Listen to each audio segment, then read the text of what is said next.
Ράμες και Γκοπάλ. Ζούσε κάποτε ένα νεαρό αγόρι που λεγόταν Ράμες και ήταν πολύ καλός μαθητής. Οι γονείς του ήταν όχι μόνο πλούσιοι, αλλά και πολύ ευγενικοί.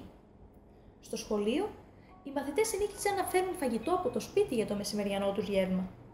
Μια μέρα ο Ράμες πρόσεξε ότι ο φίλος του ο Γκοπάλ δεν είχε γευματίσει αρκετές μέρες. Πήγε λοιπόν στο φίλο του και το ρώτησε γιατί δεν είχε τίποτα μαζί του να φάει.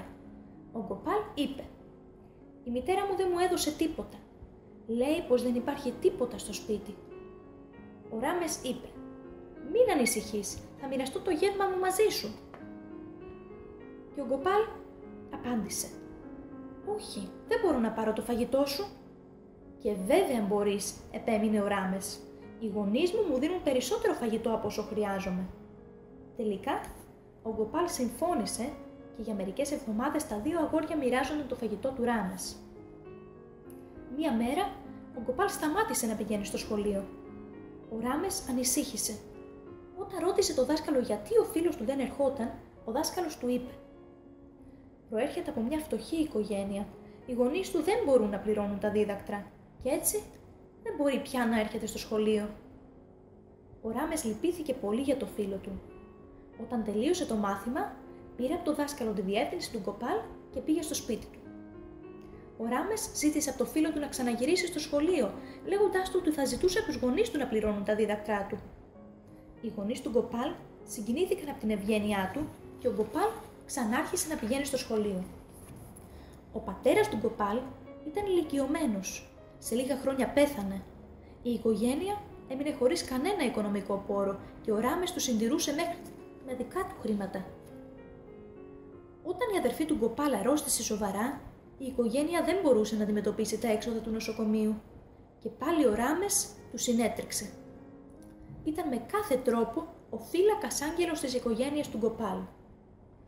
Ο Ράμες και ο Γκοπάλ τελείωσαν το γυμνάσιο μαζί και πήγαν κολέγιο. Μια μέρα ο Γκοπάλ είπε στο Ράμες: «Το να πω απλά ότι η καρδιά μου είναι γεμάτη ευγνωμοσύνη για σένα δεν σημαίνει τίποτα. Σ' αγαπώ περισσότερο και από την ίδια μου τη ζωή». Ο Ράμες του απάντησε: «Φίλε μου, αν μ' αγαπάς, αυτό είναι περισσότερο από αρκετό για μένα. Δεν χρειάζεται να μ' αγαπάς περισσότερο από τη ζωή σου». Ο Γκοπάλ είπε: «Κι όμως, έτσι είναι και μπορώ να στο αποδείξω». Τότε άνοιξε το σουγιά του και έκοψε το χέρι του. Φυσικά άρχισε να αιμορραγεί. Ο Γκοπάλ έβαλε μερικές σταγόνες από το αίμα του στα πόδια του Ράμες. Ο Ράμες φώναξε: «Τι κάνεις, τι κάνεις?»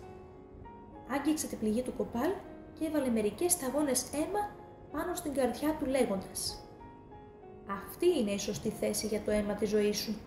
Σου δίνω το γήινο θησαυρό μου με τη μορφή υλικού πλούτου. Εσύ μου δίνεις την αγάπη της καρδιάς σου που είναι ουράνιος πλούτος πέρα από κάθε μέτρο». Η αγάπη μιας στιγμής μπορεί να κάνει και θα κάνει τον κόσμο τέλειο.